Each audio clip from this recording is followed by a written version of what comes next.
வணக்கம் நண்பர்களே, எல்லாரும் எப்படி இருக்கீங்க? இன்றைக்கி நம்ம எதை பற்றி பார்க்க போகிறோம்னா, என்னுடைய நண்பர் ஒருவர் உகாண்டாவில் கோழி பண்ணை ஆரம்பிக்க போகிறதாட்டு சொன்னார். ஆக்சுவலாக அவங்க வீட்டில் இருக்கக்கூடிய பழைய சாமான்களை வச்சு ஒரு ரூம் ஒன்று கட்டியிருக்கிறாரு. அந்த ரூமில் தான் கோழி பண்ணை வைக்கிறதுக்கான செட்டப் பண்ணி வச்சுருக்கிறாரு. ஆக்சுவலாக அவர் 600 கோழிகள் வளர்க்கலாம் அப்படின்னு திட்டமிட்டிருக்காரு. அதில் பார்த்திங்கன்னா கிரவுண்ட் ஃப்ளோரில் 300 கோழியும் ஃபஸ்ட் ஃப்ளோரில் 300 கோழிங்கிற மாதிரி 2 மாடியில் கோழி வளர்க்குற மாதிரி பிளான் பண்ணியிருக்காரு. படிக்கு கீழே தீவனங்கள்லாம் வச்சு செட் பண்ணுற மாதிரி அவர் ஏற்பாடு பண்ணியிருக்கிறாரு. இப்போ நம்ம மேல் ஃப்ளோருக்கு போயிருக்கோம். மேல் ஃப்ளோரில் பார்த்தீங்கன்னா ஏற்கனவே கோழி விடுறதுக்கு ஏற்ற மாதிரி அவர் பிளான் பண்ணி எல்லாம் வச்சுட்டாரு, செட்டப் பண்ணி வச்சுட்டாரு.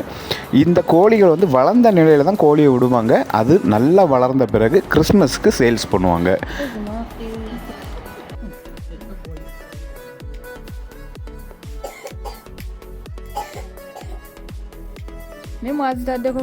மீண்டும் உங்களை வேற ஒரு அழகான வீடியோவில் சந்திக்கிறேன். அது வரைக்கும் டேக் கேர். நன்றி, வணக்கம்.